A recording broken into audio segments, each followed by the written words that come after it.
In this lesson, we are going to learn how to find just the missing lengths of parts of congruent uh, polynomials, geometric figures. So in other words, it will state that the two figures are congruent, and then it asks you what is the length of EB. So you got to first find the length, or what side is EB. Here's E, it goes over here to B. So it's the side that goes in between the 152-degree angle and the 58-degree angle. Now this figure is congruent to this figure over here, so we just got to match up the right sides. Now I'm going to find the 58-degree angle over here. There's the 58-degree angle. And now I need to find the 152, but I don't see 152. But I do see the 275s. That must mean this angle here is the 152. It's the only one that's left. So if I go in between the 58 and 172, it tells me the length of that side. It's 29. And this side's congruent to it. So I know that it's 29 meters in length. And that's this whole lesson is just being able to match up corresponding sides. So in this figure, these figures are congruent. We're looking for the measure of angle Y. Here's Y. We're looking for this angle measure.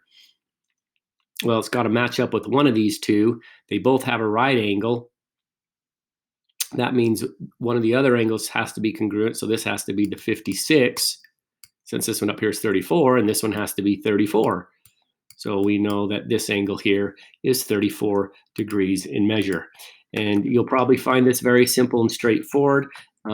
As you get into higher level mathematics, they aren't quite so straightforward and simple. Now this one, it's kind of flipped around and turned. And so you might want to pay attention to the way they say the triangles are congruent. Triangle POQ is congruent to triangle WXY, which means P corresponds to W. So I'm going to circle P and I'm going to circle W. Those two angles are corresponding. Then I'm going to do the O and the X. The O corresponds to the X. So it would have been easy to accidentally come down this side, but X corresponds to O. And then last but not least, I'm going to do the Q corresponding to the Y, which is the last one. Q corresponds to Y. And now what does the question ask me? It asks me, what is the measure of angle W? Well, the measure of angle W is this one here, which corresponds to P, so it's 41 degrees.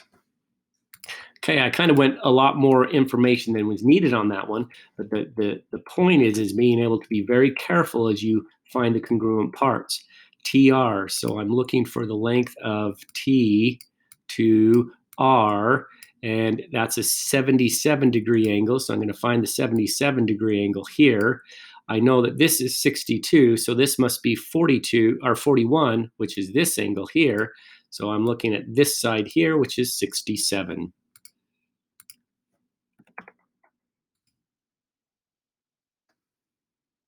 I'm going to jump ahead a little bit, see how much harder it gets. I doubt it gets any harder. Again, QR, what's the length of QR here?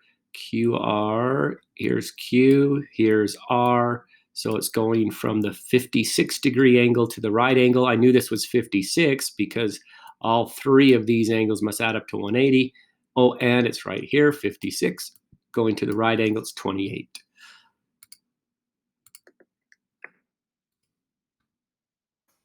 Again, you might not have complete triangles, and look, it's getting less and less information. But again, they have this, the order of the variables or letters of the vertices matter. J corresponds to U. So this J corresponds to U and so forth. So when it asks for WX, I'm going to find which side corresponds to W, which is H. Maybe I'll do this in a different color. So the W corresponds to H, and here's H. The X corresponds to I, and here's I. So this side length is the same as WX, which is 20. It's just matching up corresponding parts. That's really all that it's trying to get you to do, is understand corresponding corresponding parts. If you end up having any struggles on this, please do bring the questions up and I will help you.